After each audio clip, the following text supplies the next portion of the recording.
What's going on, guys? I'm Lakota from Meyer Mediums, and this is actually not a vlog, it's a how-to video. So now that we've got that cleared up,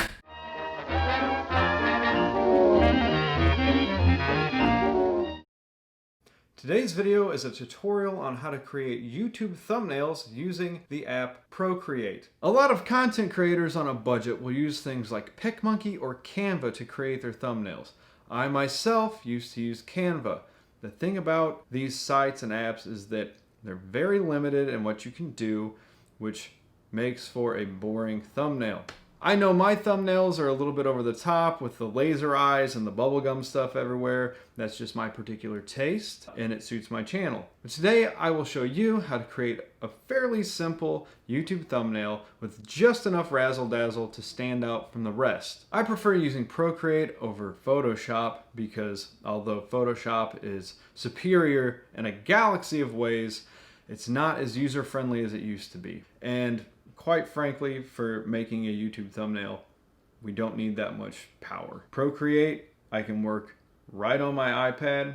When I'm done, airdrop it to my computer, and boom, I've got a thumbnail ready to go. So for anybody who's just starting YouTube, we'll start with the basics. Your thumbnail must be eye-catching and relate to the video that you're uploading. So let's say that the title of the video I'm gonna be putting up is I discovered a colony of tiny penguins. I would need elements of that title in my image. So me and the penguins. And I actually like to take a photo instead of taking a screenshot from the video, because most of the time the picture quality will be better from a photo. And I'm saying a photo from a camera or a phone, it doesn't matter, just an actual still image rather than a screenshot. Screenshots will work, but you want your image to be sharp, and I think that the screenshots, they're just not as sharp as an actual photo.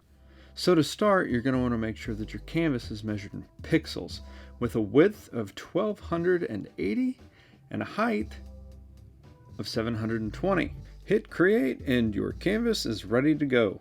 Select your actions tool, hit add, insert a photo, which will take you to your gallery where you will choose the photos you want to be added to your canvas. Now this is really the only tedious part. You're going to hit your selection tool, and then you are going to trace the image that you want on your thumbnail.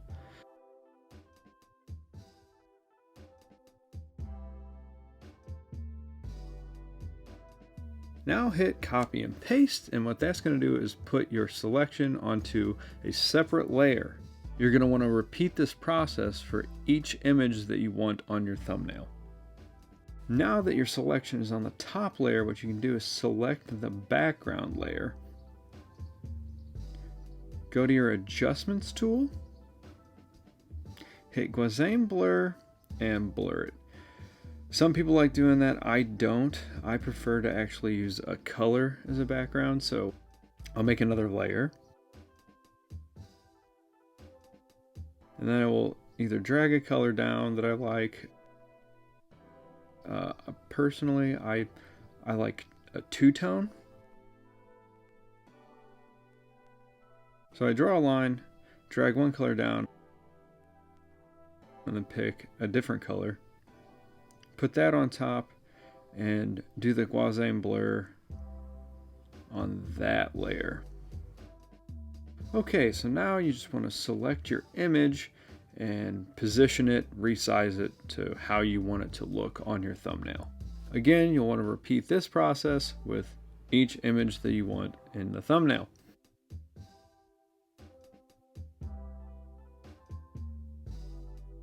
So since in my title I said that I found a colony of penguins, what I'm going to do is duplicate the picture of the penguin in my palm and resize and position it to what I think looks best.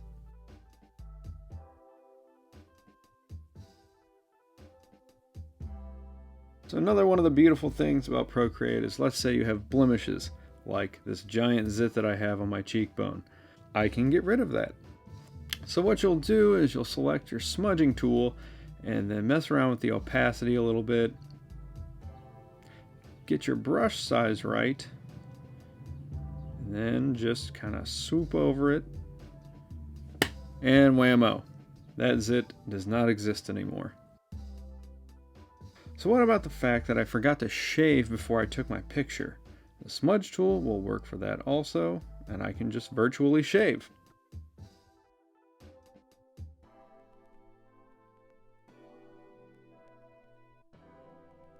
Alright, now that I look like a beauty influencer, time to move on to the next step. Okay, the thumbnail is looking pretty good so far, but you've got a big empty space right there. I would fill that space with text. What you're going to do is hit your actions button and hit add text, and then type in either the title of your video or related text. Don't make it too wordy because a thumbnail is small, so you want your text to be big and bold. Otherwise, people won't be able to read it that well.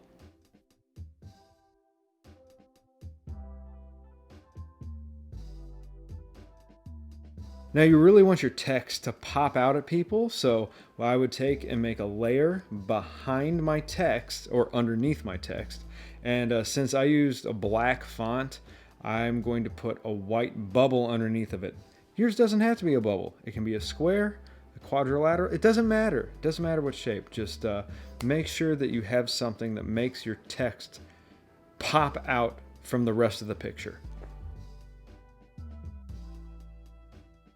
Okay, so now we want our actual image to pop out a little bit. So what you'll do is merge your image layers and then go back up and duplicate those layers. After that, all you're going to do is just fill in the top layer with color, whatever color suits your thumbnail. I'm going to try out white and see how that looks. Okay, so we go up, take that layer, move it down, then use the adjustments tool and Gaussian blur just a little bit. Actually, I'm not a fan of the white, so we'll get rid of that. I'm gonna move that layer back up top. Let's fill it in with black. Okay, move it back down. Adjustments tool, Gaussian blur, and yeah, black was the way to go. It puts a bit of a shadow behind you and makes you pop just a little bit more. Okay, so we're almost done. There's just one thing left to do. You're going to take and merge your layers. Get rid of the ones that don't belong, and then just squish them. There we go. Now go to your adjustments tool, and we're going to adjust the brightness just a hair. You don't want to overdo it with brightness, and with ProCreate, it a little goes a long way. And then you're going to do your saturation. You don't want to go crazy with your saturation either. You just want to adjust it a hair. All right, guys, that's pretty much it. You got a snazzy looking YouTube thumbnail. Just go up and save it as a JPEG. Sometimes if you save it as a PNG image, it'll be too large for YouTube, so a JPEG is always a safe bet. But yeah, this is good to go. You can airdrop it to your MacBook, and it's ready for whenever you upload your next video. Alright guys, well, I hope you enjoyed and learned something from the video, and if you did, let me know in the comments, and subscribe if you're not a subscriber, because I post content every week, sometimes twice a week if I'm feeling crazy. If there's anything else in my videos that I do that you want to know more about, let me know, and I'll try to make a video about it. You guys have a wonderful day. Thank you so much for watching.